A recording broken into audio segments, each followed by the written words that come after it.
Bismillahirrahmanirrahim. Assalamualaikum warahmatullahi wabarakatuh.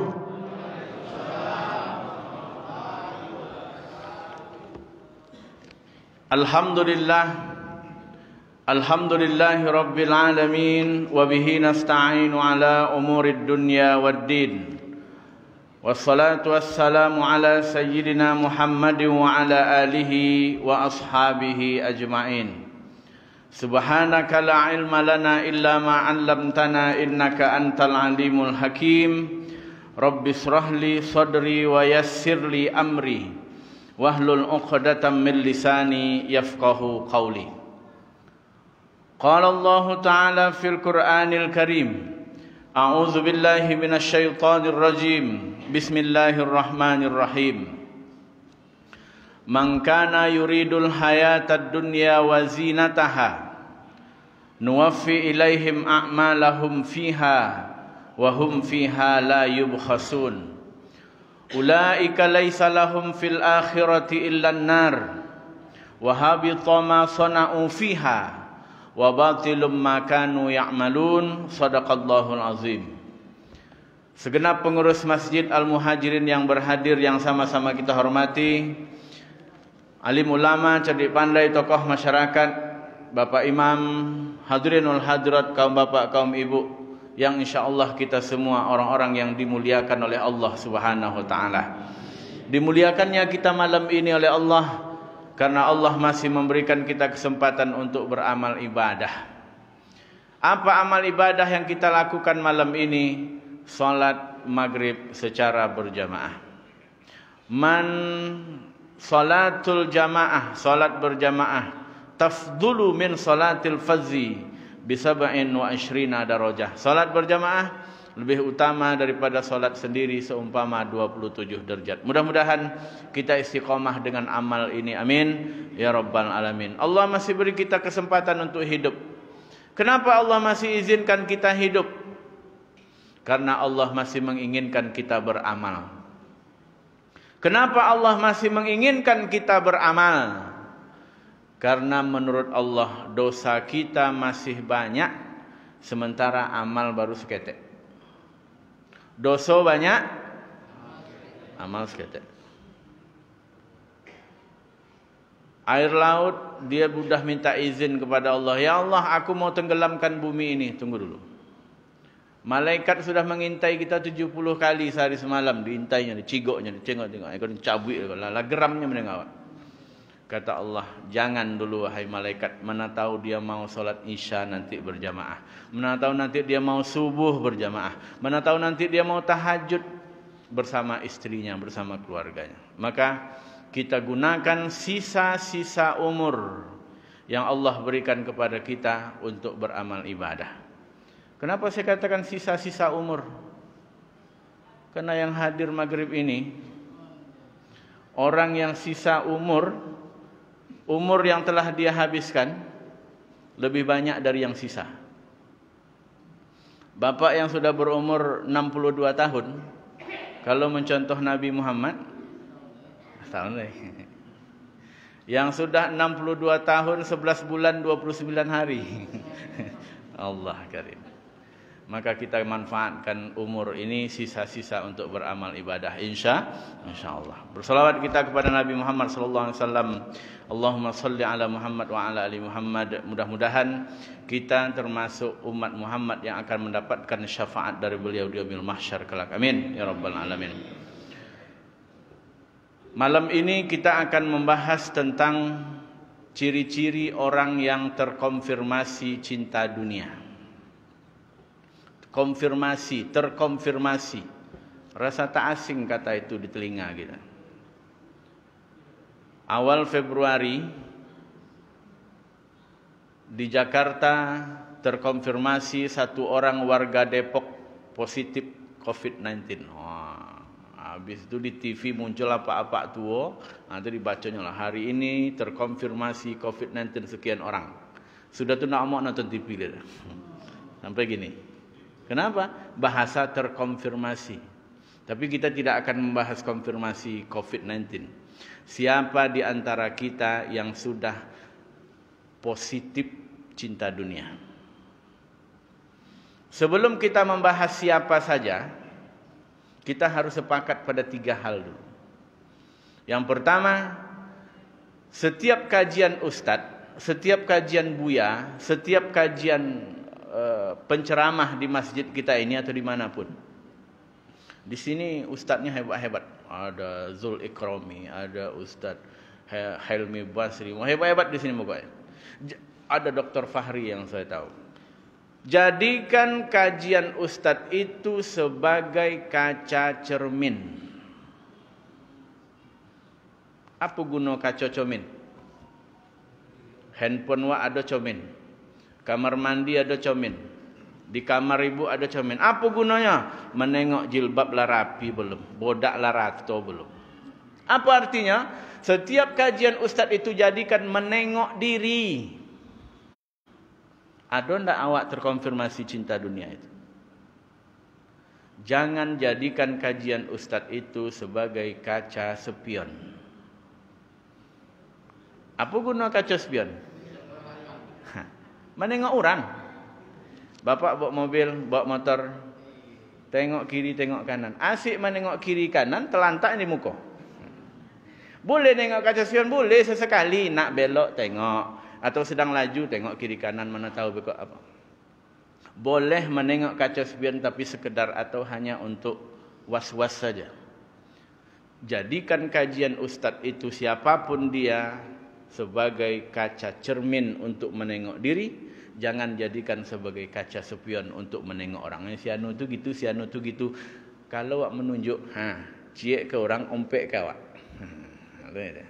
Menunjuk, hati-hati. Minimal 3 ciek ke orang, 3 ke awak. Menunjuk orang. Maka, 1, kita harus sepakat. Yang pertama, jadikan kaca cermin. Yang kedua, kita harus yakin dengan hari akhirat. Wallazina yu'minuna bima unzila ilaika wa ma unzila min qablik wa bil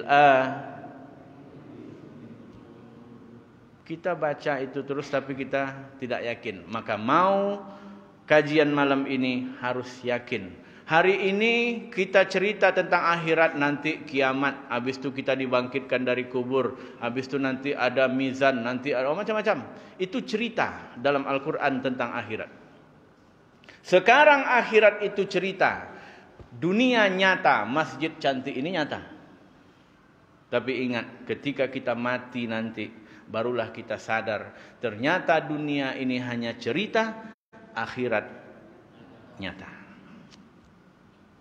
Yang ketiga, kita harus sepakat kajian ini tergantung kepada amal ibadah kita. Baik, siapa orang yang terkonfirmasi cinta dunia? Yang pertama, setiap ketaatan yang dia lakukan, setiap ibadah yang dia lakukan, salat, puasa, haji, sedekah, salat sunat, baca Quran, yang seharusnya ibadah itu untuk membangun istana dia nanti di akhirat, untuk membangun kebahagiaan dia nanti di akhirat, tapi dia tukar, dia ganti ibadahnya itu untuk mendapatkan sekeping kebahagiaan di dunia. Contoh, dia salat biar proyeknya lancar. Dia sholat duha biar dagangannya laku. Dia baca Quran biar rezekinya lancar. Dia tahajud biar macam-macam lah. Dia ganti seluruh ibadah yang seharusnya itu tadi untuk mendapatkan kebahagiaan di akhirat, membangun istana nanti di akhirat, tapi dia ganti dengan sekeping kebahagiaan di dunia. Ustaz, saya mau duha dulu ya. Saya duha ini jadi wajib bagi saya. Kalau tak duha, saya nanti kacau dagangan saya. Duha itu apa gunanya? Saya yakin ustaz-ustaz sudah menyampaikan, duha itu kita bertasbih, bertahmid, memuji Allah karena Allah telah memberikan 360 persendian pada tubuh kita ini. Maka sendi kita ini bisa begini. Maka kita puji Allah. Tak bisa kita memuji sebanyak 360, minimal kita ganti dengan 2 rakaat atau 4 rakaat salat duha. Ada orang puasa Senin Kamis untuk apa? Untuk mensukseskan program diet. Padahal puasa Senin Kamis, Senin dan Kamis itu saat Allah, malaikat melaporkan amal kita kepada malaikat. Kalaulah ibadah itu untuk mendapatkan kebahagiaan di dunia, kenapa kebanyakan dari sahabat itu miskin semua? Yang kaya itu 1-2 orang. Utsman kaya, kemudian Anas bin Malik kaya. Yang lainnya kebanyakan mereka miskin. Karena apa? Karena mereka percaya bahwa kebahagiaan di dunia ini hanya sebentar. Yang mereka cari adalah kebahagiaan di akhirat. Kita yang rajin zikir al-maksurat pagi, zikir al-maksurat petang, kenapa hidup kita biasa-biasa saja? Justru ada orang yang tak sholat, bahkan tak bersunat, rukunya sepanjang HR seberantas. Kenapa? Ini sebuah bukti bahwa ibadah itu bukan untuk mencari kaya di dunia, tapi untuk mendapatkan kebahagiaan di akhirat. Ada orang dia tak ada zikir pagi, sholatnya berantakan, pergi kemana-mana pakai jet pribadi. Awak pakai pesawat kelas ekonomi, bagasi bayar sendiri pula gitu. Artinya apa? Bahwa ibadah kita ini yang kita lakukan tadi bukan untuk mendapatkan kebahagiaan di dunia, tapi untuk membangun istana kebahagiaan kita nanti di akhirat. Ustaz, saya ibadah tapi alhamdulillah rezeki lancar, bonus. Tapi bukan itu tujuan. Kenapa Ustaz membahas ini? Dalam kitab hadis Arba'in An-Nabawi, hadis yang paling awal atau nomor 2 awal itu adalah innamal a'malu binniyat. Luruskan niat. Kita kadang-kadang hanya bermohon ampun kepada Allah karena kita pernah durhaka kepada orang tua, kita pernah katakanlah berbuat zalim kepada orang. Tapi sesekali taubat kita itu hendaknya adalah taubat dari salah niat dalam beribadah kepada Allah Subhanahu wa taala. Ketika nanti di akhirat kita lihat, ya Allah, mana catatan umrahku? Mana catatan pahala aku membangun masjid? Kok tidak ada? Engkau kan mau bahagia di dunia, kan sudah aku bahagiakan. Rukomu banyak, mobilmu besar, kebunmu besar, rumahmu besar, binimu besar. Ketika kita protes itu nanti tak ada lagi. Kenapa? Engkau kan mau bahagia di dunia, sudah aku kasih. Maka kita harapkan kebahagiaan di akhirat. Ya Allah, maka ada sebuah ungkapan, Engkau adalah tujuanku, ya Rabbi anta maksudi wa ridhaka matlubi. Ya Allah, tujuanku beribadahlah untukmu dan aku hanya mencari ridhamu. Ridha Allah di dunia, ridha Allah di akhirat. Kalau Allah sudah ridha dunia akhirat, tak ada yang akan menghalang rahmat Allah itu turun. Ada seorang sahabat, bukan sahabat, tabi'in. Dia kalangan tabi'in yang sangat masyhur, ilmunya tinggi, Abdullah ibnu Mubarak, atau dikenal dengan Ibnu Mubarak, namanya Abdullah ibnu Mubarak. Dia ini tabi'in, ada nabi, ada sahabat Abu Bakar, Umar, Utsman, Ali, Thalhah dan banyaknya itu. Ada tabi'in, orang yang di bawah. Sahabat bertemu dengan nabi, beriman dengan nabi, hidup di masa nabi. Itu sahabat. Tapi kalau Abdullah ibnu Mubarak ini dia tabi'in. Tabi'in dia tak pernah bertemu dengan Nabi, dia hidup bersama orang yang di bawah sahabat, tabi'in namanya. Tapi dia mulazamah, dia belajar, dia mencari ilmu, dia mencari informasi kepada sahabat yang pernah hidup bersama Nabi. Maka sahabat itu tadi definisi, hidup di zaman Nabi, beriman dengan Nabi, bertemu dengan Nabi. Karena ada orang yang hidup di zaman Nabi, beriman dengan Nabi tapi tidak bertemu.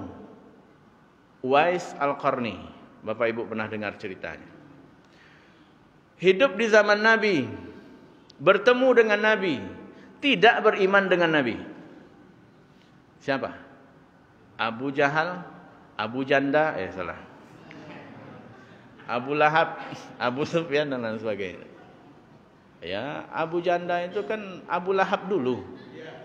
Abu Jahal dulu. Ya, setuju betul ya. Nabi dulu pernah, ya Allahumma a'izzil Islam bi umaraini. Ya Allah, muliakanlah Islam dengan dua orang Umar. Satu Umar bin Khattab, satu Umar bin Hisham. Kedua-duanya ahli gulat. Kalau ndak Umar bin Khattab menang gulat, ndak Umar bin Hisham. Masuk Islamlah Umar bin Khattab. Atas doa Nabi. Nabi ingin dua-duanya tapi satu yang masuk. Umar bin Hisham ke siapa? Abu Jahal. Sekarang menjadi Abu Janda. Aku usah direkam ikut. Baik. Ya karena memang akan ada terus seperti itu. AJ juga Abu Janda, Abu Jahal. Mana tadi? Kampung ke Abu Jahal kowe. Nah, Abdullah ibnu Mubarak ini dia bertanya kepada sahabat, wahai sahabat, Nabi selalu membaca surat apa dalam Al-Quran? Dijawab oleh sahabat, Nabi suka membaca surat Hud. Surat Hud itu surat yang ke-11. Nabi kalau membaca surat Hud itu ubannya makin banyak tumbuh.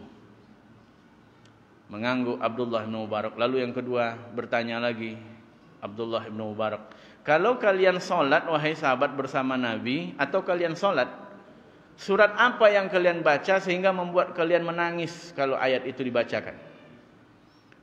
Dijawab oleh sahabat, kami menangis kalau imam itu membaca surat Hud ayat yang ke-14 dan 15 yang kita bacakan di awal tadi. Apa bunyinya? Man arada dunya wa zinataha. Siapa yang menginginkan dunia dan segala isinya. Nuwaffi ilaihim a'malahum fiha. Allah berikan. Wa hum fiha la yubkhasun. Allah tidak kurangkan karena Allah Maha Rahman, Maha Rahim. Apapun yang kita minta Allah beri.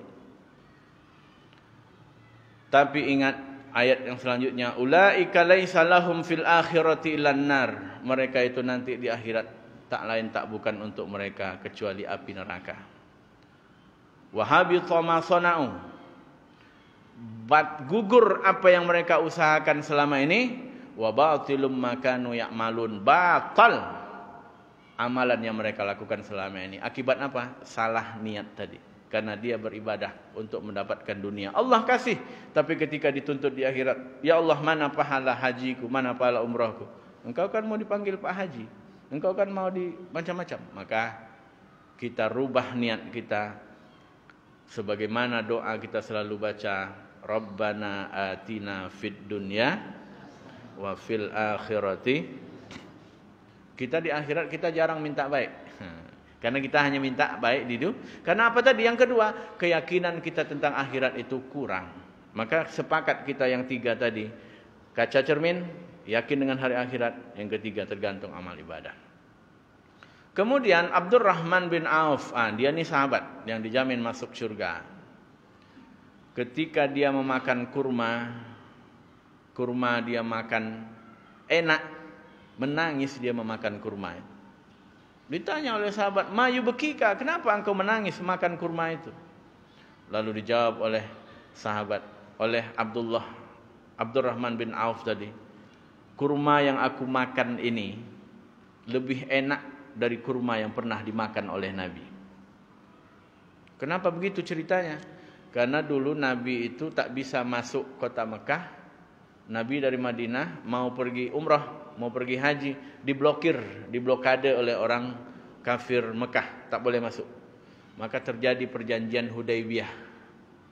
Bapak ibu pergi umrah, ambil miqat lagi ke Hudaybiyah. Nah, itulah di batas.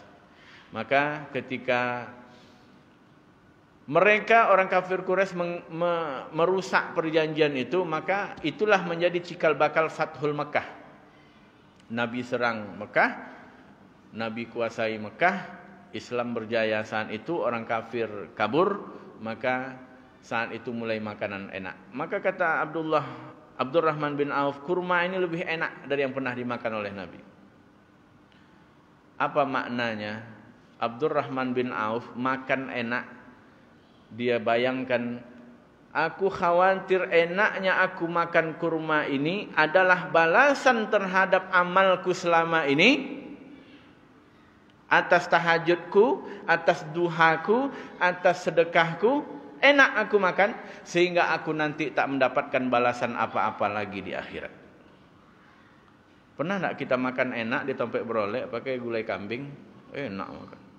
Pernah tak kita pikir, enak makan ini mungkin balasan terhadap amalku selama ini, sehingga kita nanti tak mendapatkan lagi balasan apa-apa di akhirat.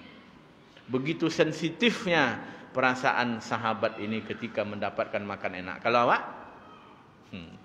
bekok lah tu.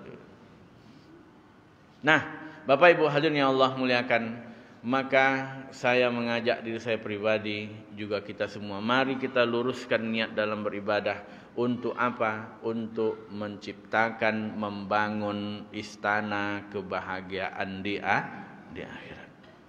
Salat, puasa, zakat, haji. Dapat kita balasan dari itu, bonus, tapi tujuan kita bukan itu. Untuk membangun istana kebahagiaan di akhirat. Satu, orang yang terkonfirmasi cinta dunia itu, setiap amal ketaatan yang dia lakukan untuk mendapatkan kebahagiaan di dunia. Kalau kita dalam kondisi seperti itu sekarang, Allah masih memberi kesempatan untuk merubah niat itu. Yang kedua, apa ciri orang yang terkonfirmasi cinta dunia itu? Siang hari dia seperti singa, kal asad, sibuk, aktif. Seperti keledai, mencari makan, sibuk. Urusan semua selesai, bisnis semua selesai, proyek ini dikerjakan. Tapi malam dia seperti bangkai. Dia lewatkan ratusan malam, ribuan malam, tak pernah dia melakukan sholat malam sekalipun. Tak ada rasa kesalnya, tak ada rasa menyesalnya melewatkan tahajud itu.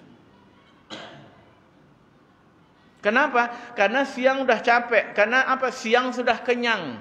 Keledai kan kerjanya makan, kerja, malam tidur. Kenapa Ustadz membahas tahajud? Tahajud itu, saya yang kata orang Ustadz, bapak orang-orang tua saya, tapi bapak dan ibu rajin tahajud. Dalam pandangan Allah lebih mulia bapak dan ibu dibanding saya yang tidak tahajud. Kenapa? Tahajud itu amalan Nabi. Kalau bapak melakukan tahajud, ibu melakukan tahajud, berarti bapak ibu melakukan perbuatan Nabi Muhammad sallallahu alaihi. Nabi tak pernah tinggal. Sampai bongkak kaki. Aisyah protes, ya Rasulullah, engkau sudah ada namamu di surga. Engkau maksum. Engkau tak ada, dah solat pun engkau dah masuk surga, dah dijamin. Afalam akuna abadan syakura. Wahai Aisyah, apakah engkau tak ingin aku menjadi hambanya yang bersyukur? Bongkak kakinya, Al-Baqarah sampai habis, 2 juz 3 lembar. Bongkak kakinya itu beda awak je Nabi Muhammad. Nabi Muhammad solat bongkak kakinya. Awak ulun solat asam urat turun ke kaki, asam lambung naik ke Nauzubillah. Artinya apa? Saya mengajak diri saya pribadi, bagi yang sudah alhamdulillah, bagi yang belum, mula. Karena itu perbuatan Nabi Muhammad yang tidak pernah ditinggalkan oleh Nabi 3. Pertama, puasa 3 hari pertengahan bulan, 13, 14, 15. Yang kedua, solat malam, tahajud. Yang ketiga, witir. Maka orang yang terkonfirmasi cinta dunia itu, dia lewatkan ratusan bahkan ribuan malam, tak ada rasa kesalnya karena meninggalkan tahajud. Kalau Isya kita ramai insya Allah sampai ke batas perempuan itu Isya. Maghrib sampai nanti. Subuh insya Allah sampai 4-5 sab. Tapi tidak semua orang yang bisa bangun tahajud. Wa minal laili fatahajjad. Menyebut aja susah. Mengerjakannya juga susah. Kenapa? Tahajud itu artinya melawan kantuk. Maka orang yang terkonfirmasi cinta dunia itu, dia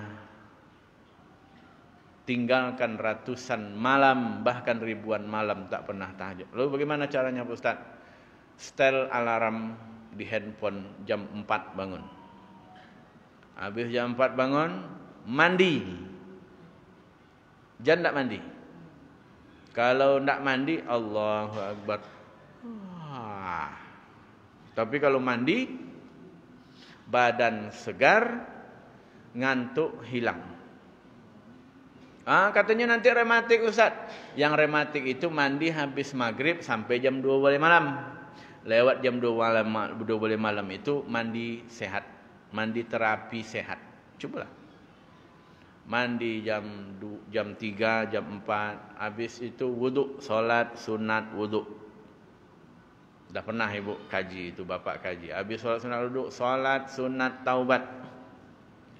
Habis solat sunat taubat 2 rakaat, solat sunat hajat. Apa hajat bapak? Apa hajat ibu? Hajat saya Pak Ustaz, anak saya menjadi hufazul Quran, anak saya lulus kuliah dengan cum laude.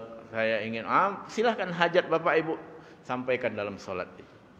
Setelah hajat, solat tahajud 4 rakaat, 6 rakaat, 8 rakaat. Habis itu tutup dengan witir. Akhiru billailikum witran. Akhirilah malammu, ibadah malammu dengan witir. Tak bisa 3 cik jadilah. Karena Nabi tak pernah meninggalkan witir. Tak lama setelah itu kaset ngaji diputar di masjid. Ayat yang dibaca oleh imam rakaat kedua tadi, wabil asharihum yastaghfirun. Waktu sahur mereka banyak-banyak minta ampun kepada Allah. Kapan waktu sahur? Beberapa saat menjelang azan subuh. Itu sahur. Berapa saat? 10 menit jelang azan, itulah waktu sahur itu. Wabil ashari. Detik-detik 10 menit menjelang azan subuh. Apa yang kita lakukan? Itu saat yang paling mustajabah, disebutkan dalam Al-Quran apa? Banyak-banyak istighfar.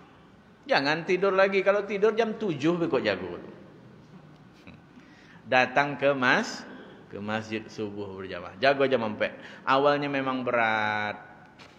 Tetapi kalau sudah biasa, kesal kita tak bangun jam 4 sampai jam 5, sampai jam 6 untuk subuh berjamaah.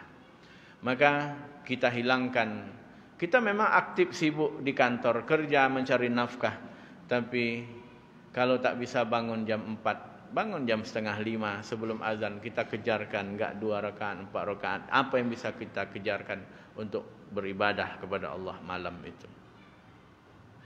Orang yang terkonfirmasi cinta dunia, dia siang seperti singa, seperti keledai, malam dia seperti bangkai.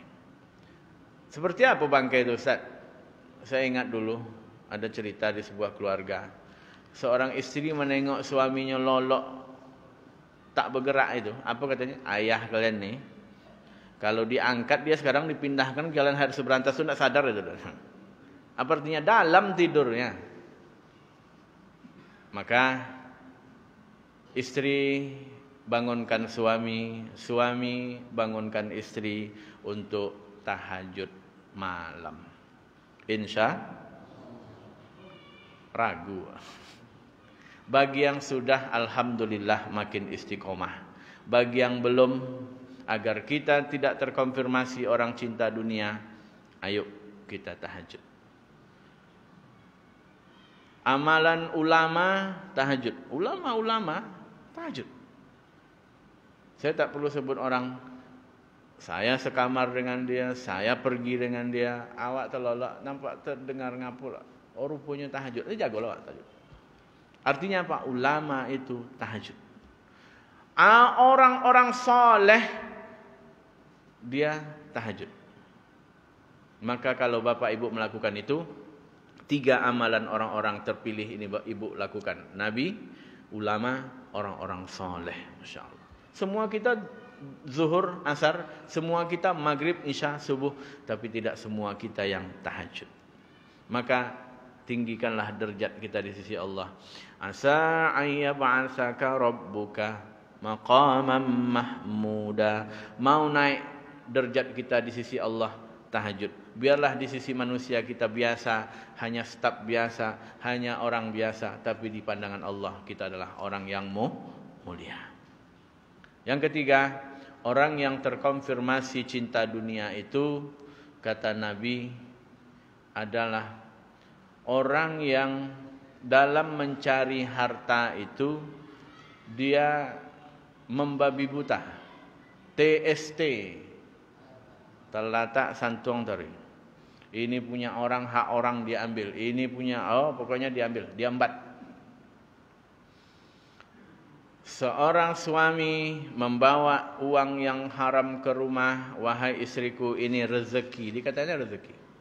Oleh istri dibeli beras. Beras ditanak menjadi nasi. Nasi dimakan oleh anak, disuap ke mulut anak. Menjadi darah daging. Nasiyatin kazibatin khati'ah. Memuncrat darah ke otak depan, otak kanan, otak kiri, otak belakang. Memuncrat, anak itu kazibatin, menjadi pembohong, khati'ah, penjahat. Kenapa? Ada unsur haram dalam tubuhnya. Kenapa? Karena dia cinta dunia. Yang penting kini yang urusan beko-beko aja. Itulah dia. Itulah kondisi. Kondisi sekarang bagaimana Pak Ustaz? Jangankan mencari yang halal, yang haram aja susah kan? Rupanya mencilo ayam tetangkok. Mencari yang haram aja susah tadi. Jangankan mencari yang halal. Karena apa? Sudah buntu, sudah tak bisa berbuat apa-apa lagi. Karena apa? Karena terkonfirmasi cinta dunia. Jabatan hebat, tunjangan besar, gaji besar, rumah dinas besar, tapi masih korupsi. Kenapa? Karena cinta dunia. Dunia ini, ya kita ini kan, kembali ke penjelasan yang awal, ada saya yang lupa. Kalau saya tidak duha, saya tidak tahajud, tapi Allah sudah mencatat di Lauhil Mahfuz bahwa untuk Asrori tahun 2021 nanti dapat uang 50 juta. Saya tak duha, saya tak tahajud, uang itu datang atau tidak? Datang. Karena apa? 50.000 tahun sebelum Allah menciptakan langit dan bumi itu, Allah sudah catatkan kadaran nasib, takaran takdir untuk saya. Maka kalau saya tak duha, saya tak tahajud, uang itu datang. Tetap datang. Cuman kita tergolong orang yang cinta kepada dunia. Maka ada orang, Pak Ustaz, saya khawatirlah virus corona ini, saya takut. Lalu saya jawab, keluar rumah, bismillahi tawakkaltu 'alallah. Kalau ke masjid naik kendaraan, bismillahi majriha wa mursaha, inna rabbi laghafurur rahim. Kendaraan mulai bergerak, subhanallazi sakhkhara lana hadza wa ma kunna lahu mukrinin wa inna ila rabbina lamunqalibun. Dalam perjalanan berzikir. Apa zikirnya? Bismillahillazi la yadurru ma'asmihi syai'un fil ardi wala fis sama' wa huwas samiul alim. Itu zikir kita. Pakai masker,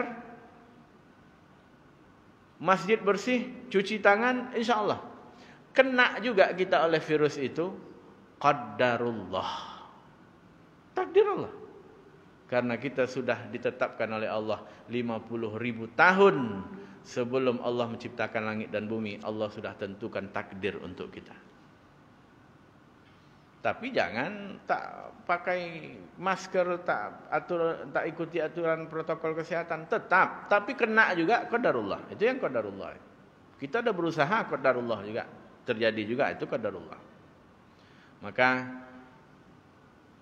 rubah niat untuk menciptakan kebahagiaan di akhirat karena takaran takdir kita itu sudah ditentukan oleh Allah. Yang kedua, bangun kita tengah malam biar tidak tergolong orang yang cinta dunia. Yang ketiga, mencari harta, hak orang jangan diambil. Yang keempat, orang yang terkonfirmasi cinta dunia itu, menurut indikasi dari Rasulullah SAW itu adalah orang yang karena dunia, karena sibuk kerja, urusan bisnis semuanya itu, sehingga dia melalaikan, mengabaikan kewajiban-kewajiban yang lain. Tetangganya kena musibah, tak tahu. Tetangganya meninggal dunia, tak mau tahu. Di masjid ada pengajian Jumat malam, tak pernah hadir. Jamaah tak pernah hadir. Bapak tak pernah hadir kemana? Oh, saya sibuk sekarang. Sangkonya awak pengangguran, saudara Pak. Dia aja yang sibuk. Ada tetangga meninggal, ada kegiatan di masjid, tak pernah hadir. Karena apa? Karena cinta dunia. Silaturahim tak ada, bertetangga tak baik, dengan adik-beradik tak ada saling kunjung mengunjungi, maka ini adalah ciri-ciri orang yang terkonfirmasi cinta dunia. Kalau kita ada seperti itu, na'udzubillah. Kita alhamdulillah masjid ramai, silaturahim baik, dengan keluarga baik, dengan masyarakat baik. Ini ciri-ciri orang yang tidak. Tapi kalau ada di antara kita orang lain, biar tetap utus Pak RT, utus tokoh masyarakat, yuk kita ke masjid sama-sama. Jangan tengok orang lain, kita tetap istiqomah di jalan ini.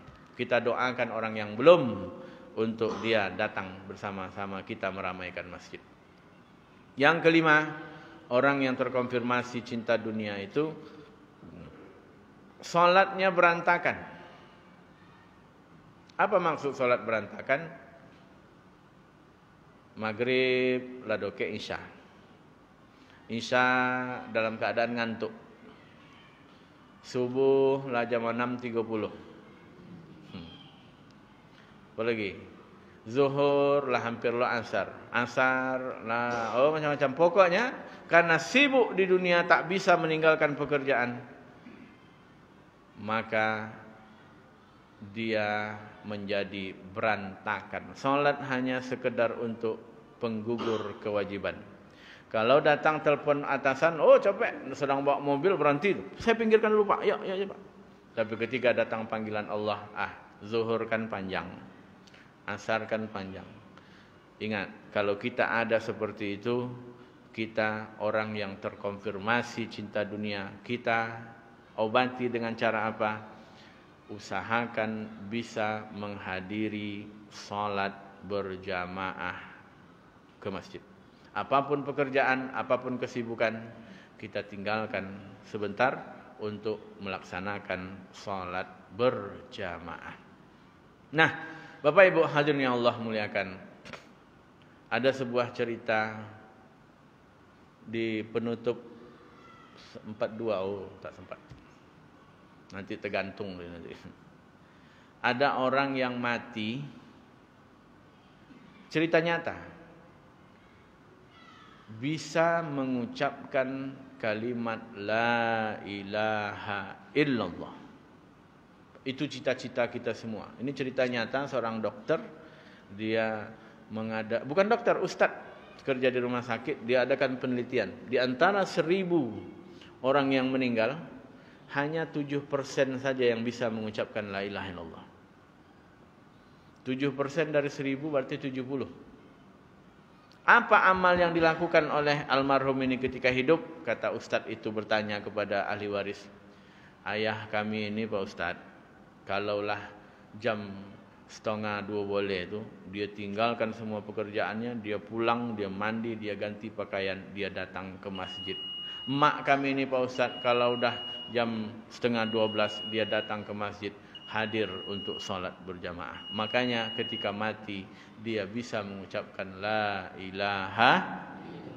Maka agar kita tidak tergolong orang yang cinta dunia, kita ramaikan masjid dengan sholat berjamaah. Insyaallah. Demikian, subhanakallahumma wa bihamdika asyhadu an la ilaha illa anta astaghfiruka wa atubu ilaik.